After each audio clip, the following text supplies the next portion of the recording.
So when we're looking at system number one, we're looking at these short, fast type events. Okay? And one of the things we're interested in when we're training is trying to put off fatigue, right, for as long as possible in whatever event we're in. So when we look at system number one, generally it's thought that we don't really run out of ATP PC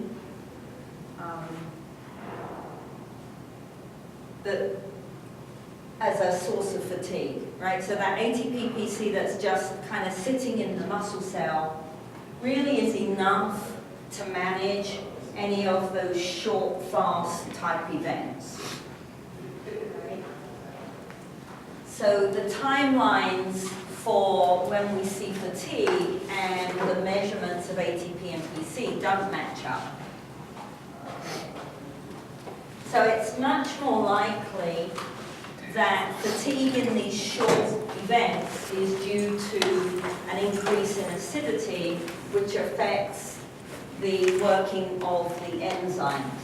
Right? So remember that when we break down ATP, we release hydrogen, and hydrogen is acidic. So also, when we break down ATP, we release an inorganic phosphate, and those are somewhat acidic as well. So that's much more likely to be the source of a drop in power in those short, fast events. Right? So when we do see depletion of phosphocreatine, that would have to be after, so you need to be doing maybe some HIIT training or doing interval training where you're doing a short, sharp burst and the rest period is getting shorter and shorter so that these short bursts are occurring relatively quickly, one after the other. Okay. Then once it's depleted, then you've got to have a recovery phase that involves aerobic metabolism. So the system that we'll discuss in chapter 3, right? Because then we have to make ATP to break it down, to have energy available to put phosphocreatine back together. Right? And we're going to talk about a period of time of recovery that's called EPOC for short. It's excess post-oxygen consumption. But we're not going to do that yet, right? Because that one's a bit long-winded, okay? So there is some information that suggests that creatine supplementation may be useful. So if I have more creatine available, maybe I'll have more phosphocreatine available in the cell. And so I would have more of those energy bonds to steal. Okay. But there are some negatives with creatine supplementation. Most people tend to retain water when they take creatine supplements, and water weighs a lot. So that's not necessarily a good plan, especially if you're in a sprinting event. Maybe not so bad if you're a thrower, perhaps, but if you're a sprinter, then you don't want that extra water weight slowing you down. Right? Also, there's some research that says not very much of the creatine that you take as a supplement actually makes it into the cell to increase levels of phosphocreatine. So very little, and the creatine supplement is relatively expensive, and then not very much of it is actually benefiting you. So, you know, there's some information in the chapter on creatine supplementation. If we get a chance later in the semester when we're looking at ergogenic aids, we'll come back to that idea. It isn't banned. It hasn't been shown to cause any toxicity in the kidneys. It might give you a minute amount of additional phosphocreatine in the muscles. Okay? So, but it isn't banned. It's not considered dangerous. But I think you've got to, as I said, with the water gain, it can be like 6 pounds. I mean, that's a significant amount of weight to then have to carry. So I think you do want to consider what is the event that you would be using it for. Okay? The capacity to improve putting back together the resynthesis of ATP and phosphocreatine when it's broken down gets better the more you train this system. So the cell gets faster at synthesizing those two molecules with more training. Right? So that's possibly a way of providing more ATP in a short period of time, probably due to an increase in the amount of enzymes that are available, because with training, your body makes more enzymes to help with the breakdown of the ATP and the phosphocreatine, right? It's possible that we see more substrate availability, so with training of the system, the body naturally lays down a little bit more ATP and phosphocreatine. I mean, not piles, we're talking relatively small amounts, right? So, what kind of events are going to be doing? It's got to be less than 30 seconds, right? You may get 35 seconds if you train that system hard, but for most of us, we're going to be somewhere around 25 to 30 seconds. So any kind of sprinting event at world-class level of 400 meter is almost a System 1 race, right? 200 meter, 100 meter, javelin, high jump, long jump, burst on the basketball court, right? So if you're kind of jogging and then you suddenly have to sprint, that's going to be fueled by System 1. Right?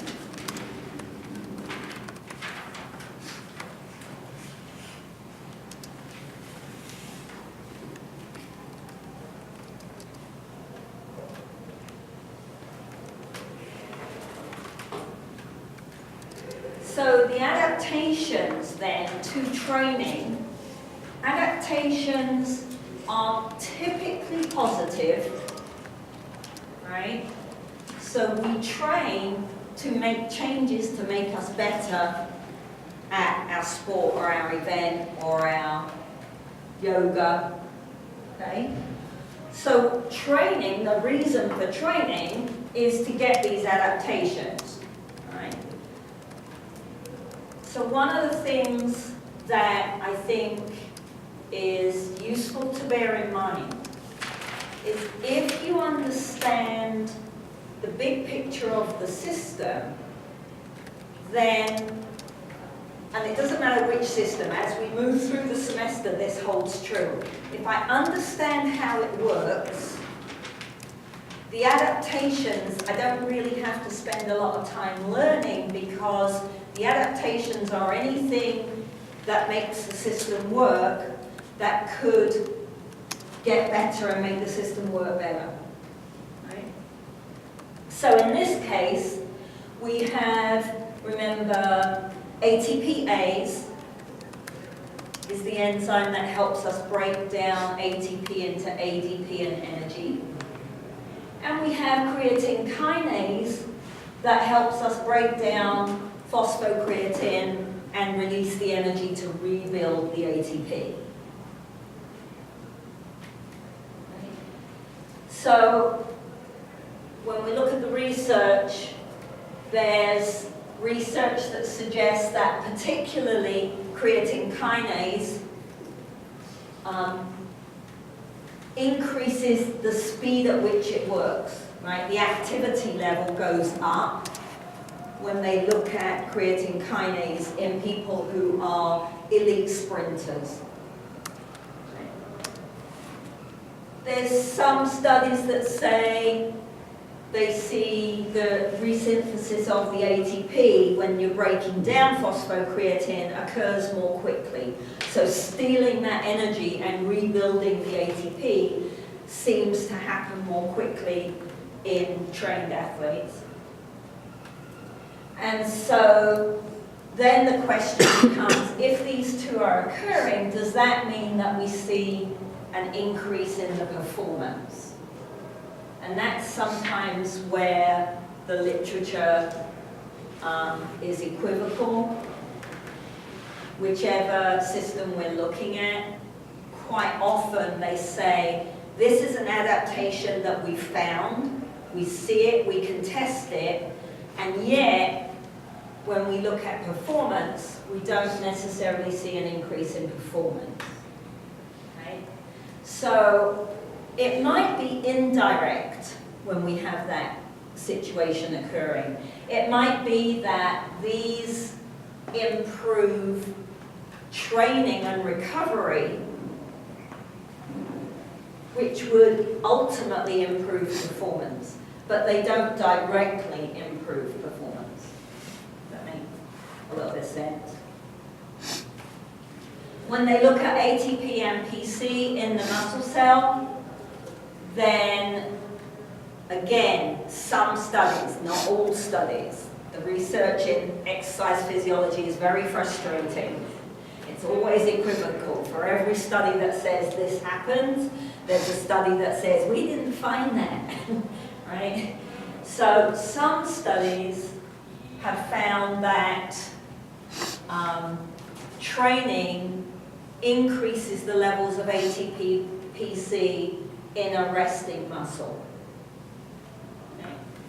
Obviously, endurance training would not have an effect. It's like saying, I'm going to go down in the gym and do bicep curls on one arm, and the other arm is going to get strong. Right? If I'm doing endurance training, it wouldn't improve a situation that is to do with sprinting. Okay?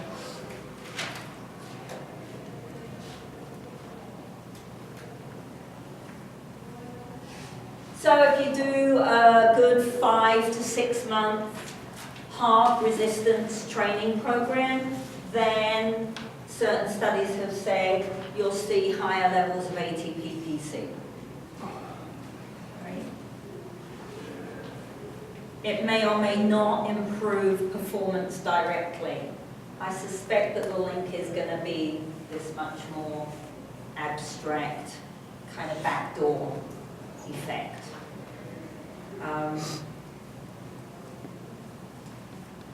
Depletion in most training programs doesn't occur, so you never get to the point where you empty the muscle out completely. That would, you'd really have to go some to do that. Right. We don't know anywhere near enough about System 1, and that's the bottom line. There's a lot more that we need to find out about how the system works, what's the best way to help it recover.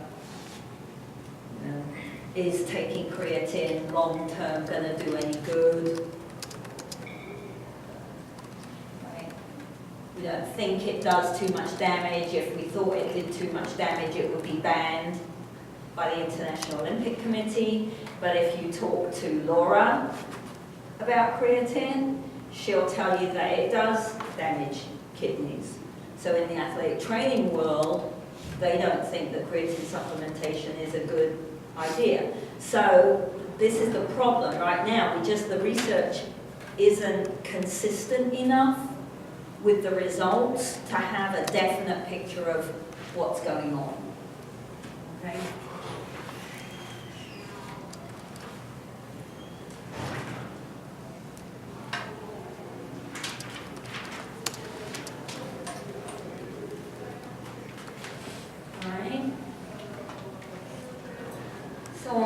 Wednesday, I said that we had two systems that work anaerobically, i.e. they do not require oxygen to create ATP.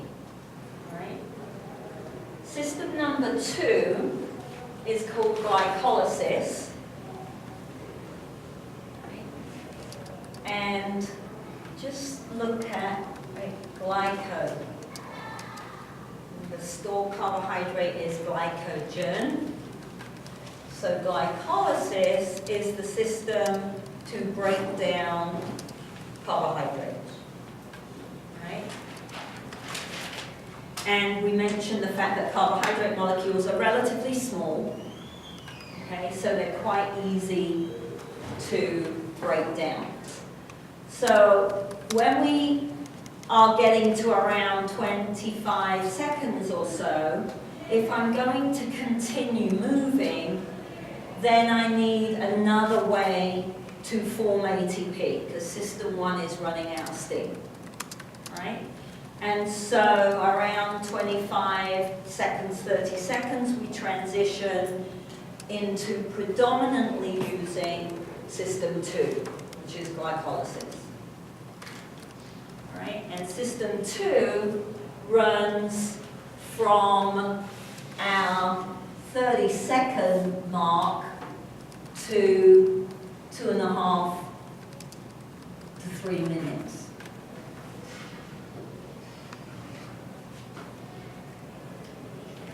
Depending on the person, depending on the training.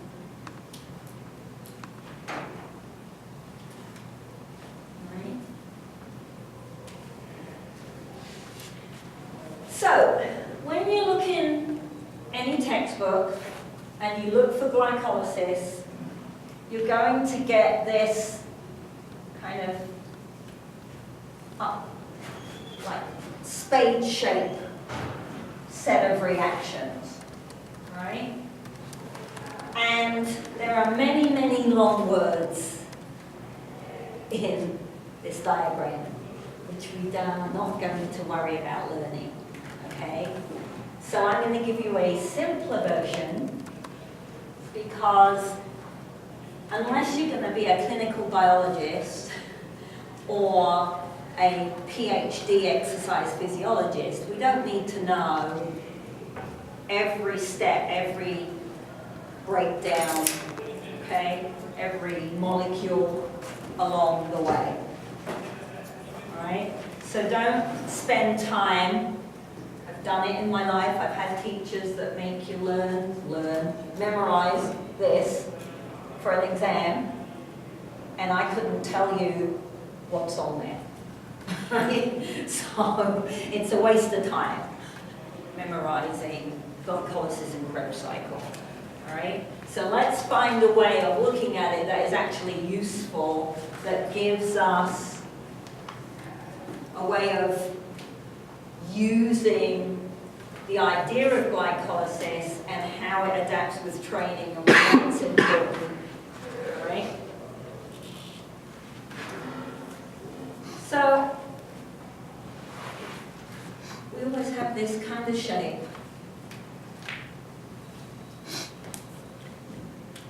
And we're going to feed in either glucose or glycogen. All right, those are our 2 carbohydrate stores, available molecules for energy. Okay, so if I feed in glucose, it feeds in at the top of the chain. If I feed in glycogen,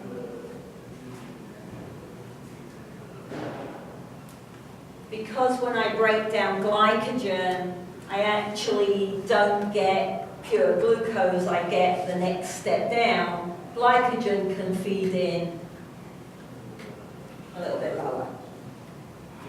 That becomes important. How many carbons does glucose have? 6, right? Okay, so we have a 6-carbon molecule, right? And just not quite halfway down the chain, it's going to break into 2 3-carbon molecules.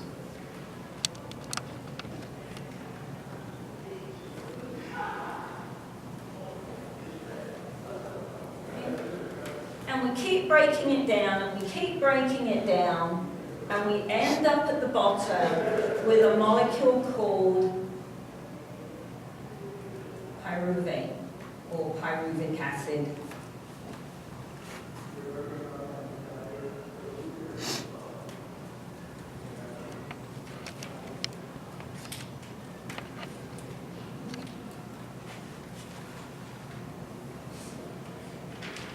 Alright, so that's our basic outline.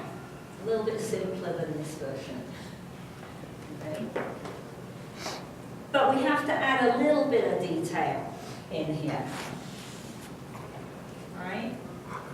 So, the things that it's important to know about the chain that is breaking down our carbohydrate. The first thing is that in order to turn glucose into the molecule that is here, takes 1 ATP.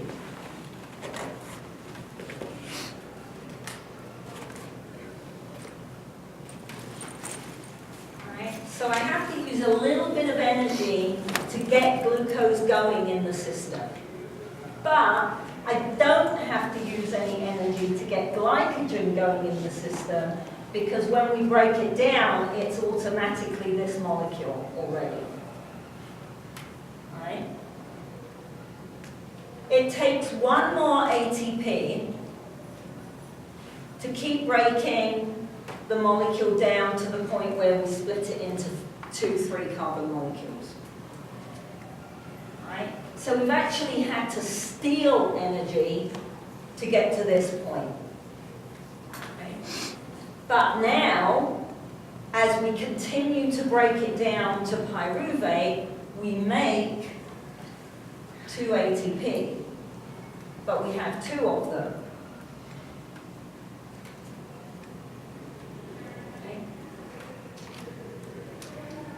So out of 1 molecule of carbohydrate, I make 4 ATPs. Okay? But my net total is either 3 for glycogen, because I used 1 here, or 2 for glucose, because I had to use another one to get it in. So if I'm breaking down glucose, I'm going to get 2 ATPs. If I'm breaking down glycogen, I'm going to get 3 ATPs per molecule of glucose or glycogen. Right? And I'm going to end up with 2 molecules of pyruvate from either one, doesn't matter.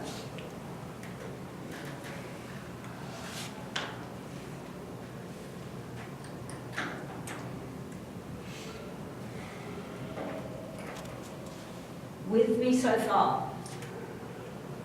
Right? Now, as we're breaking this down, we also give off some hydrogen. So we give off a hydrogen up here.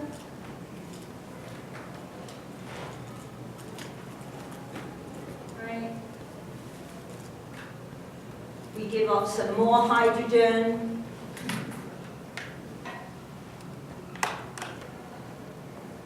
And remember, the problem with hydrogen is that it's acidic.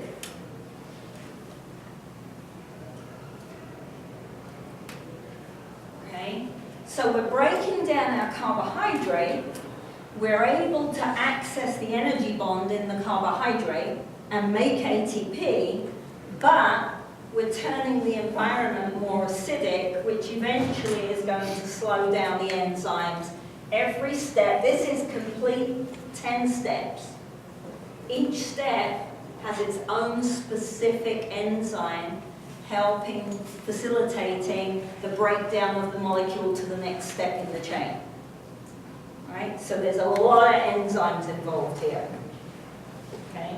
So when I have this hydrogen floating around, that's a problem because it slows those enzymes down, and that ultimately slows down my ATP production.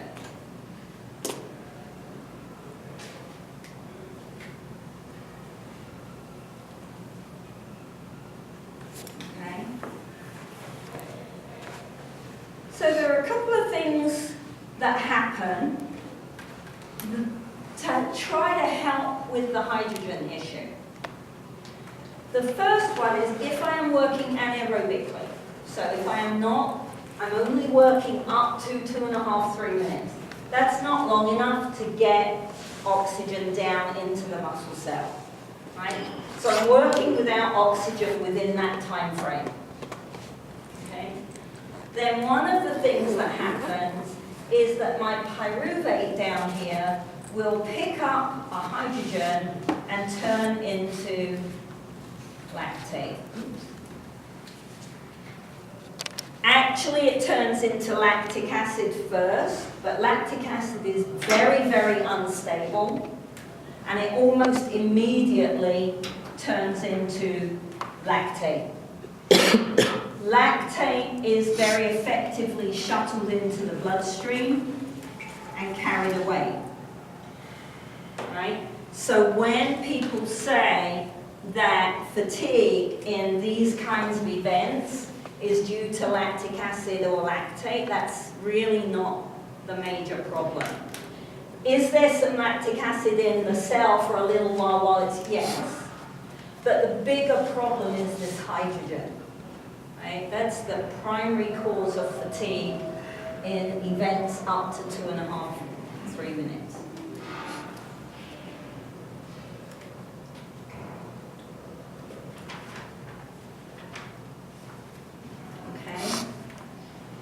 Now we have another way of getting rid of the hydrogen, but it involves transitioning into the next energy system. So we'll come back to that in a little bit. All right?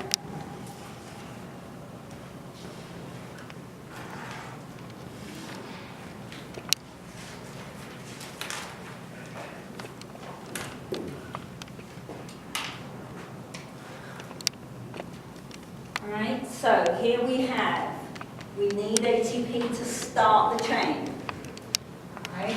Then we generate ATP in the second half of the chain, and we end up with a net effect of 2 or 3, depending whether we started with glucose or glycogen.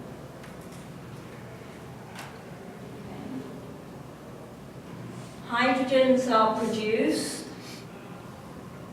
and they change the environment to be more acidic.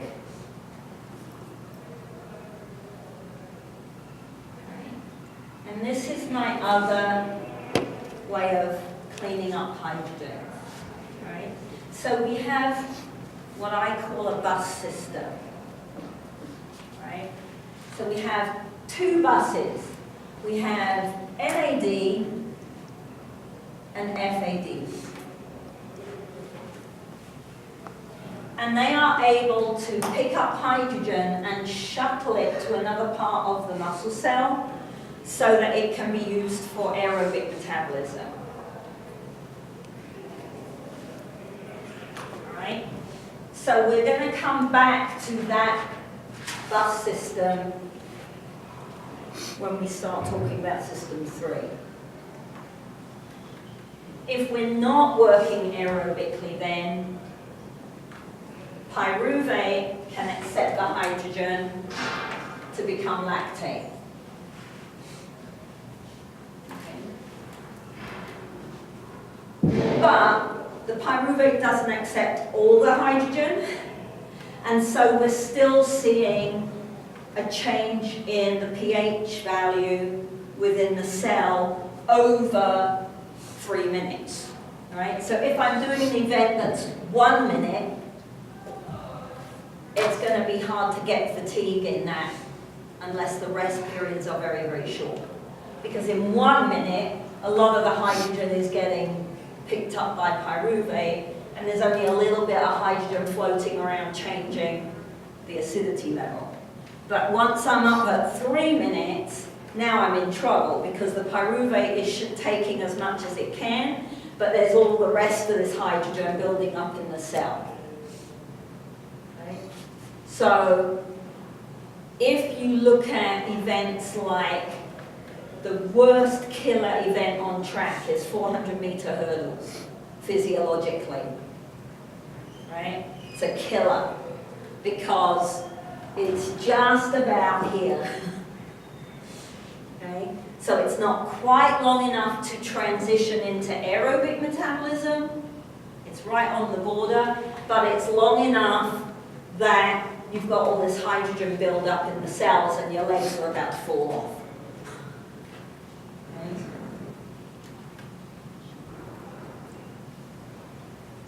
All right?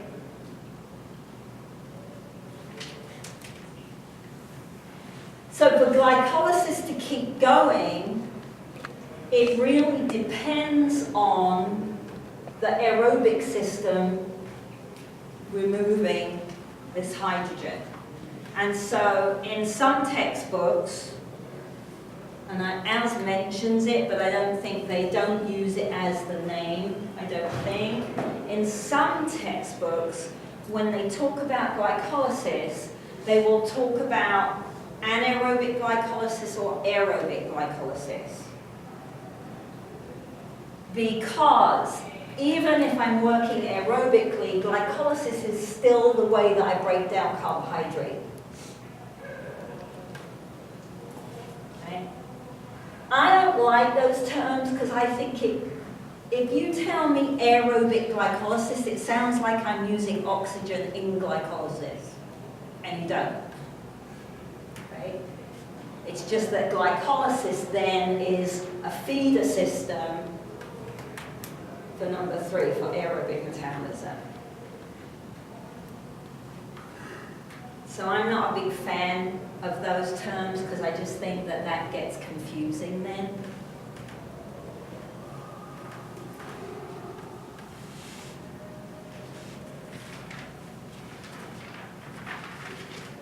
Where are we? Okay.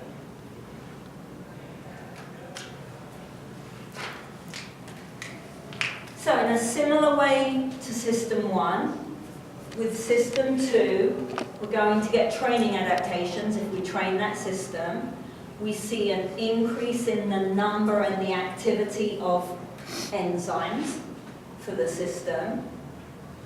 We see an increase in stored glycogen within the muscle so that I've got more substrate, more carbohydrate available to fuel glycolysis. And we also see an increase in what we call buffers. Okay? Buffers are substances that are, at home I would call them alkaline. Over here I think you call them base substances. All right? They're the opposite to the acid. Okay? So they're responsible for changing the pH in the other direction. All right? So if I'm producing acid in the cell, the more buffer substance I have in the cell, the longer it is before the cell becomes acidic. Does that make sense? Right? They act as a counterbalance to the acid, to the hydrogens. All right? So one of the training adaptations then is an increase in buffer substances to try to help balance the acidity levels. When you put those 3 adaptations together, you see increased performance in these events.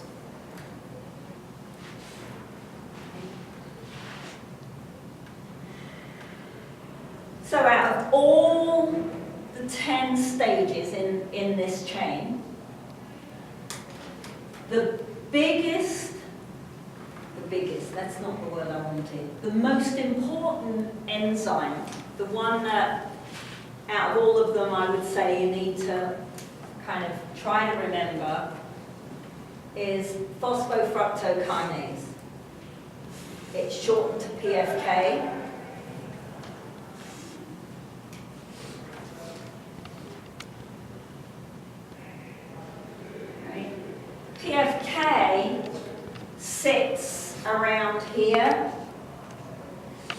in the chain, and it is what we call a rate-limiting enzyme.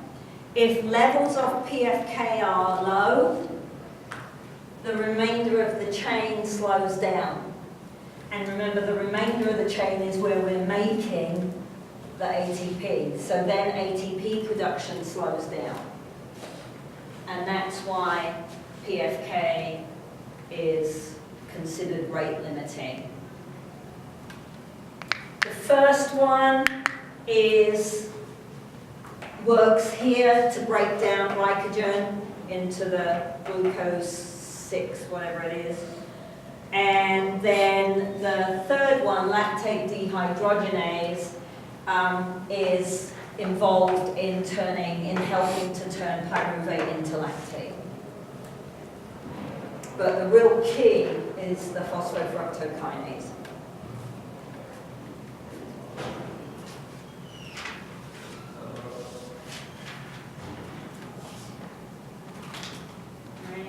So enzymes have been shown to increase in number and activity due to many different types of training that would fall in to this window, plus due to endurance work, because this feeds carbohydrate into aerobic metabolism. Right?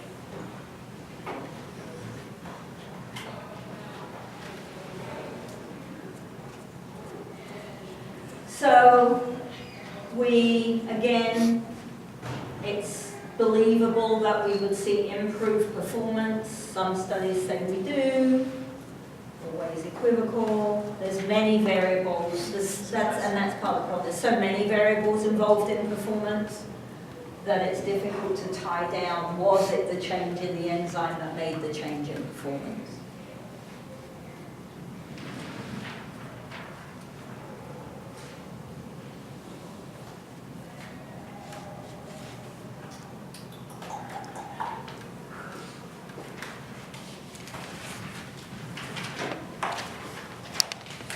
Okay. Do you want, let's stop. Let me see, let me just double check.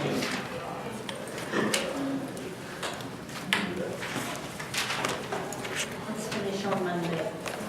Okay? So, I want you please review System 1, System 2, just briefly, so that if you've got questions, we can answer them. Monday, we can finish off System 2, and then we'll be ready to start aerobic metabolism on Wednesday. All right, but I want to make sure that you've got a clean idea of how ATP-PC system and glycolysis work before we move on to aerobic metabolism.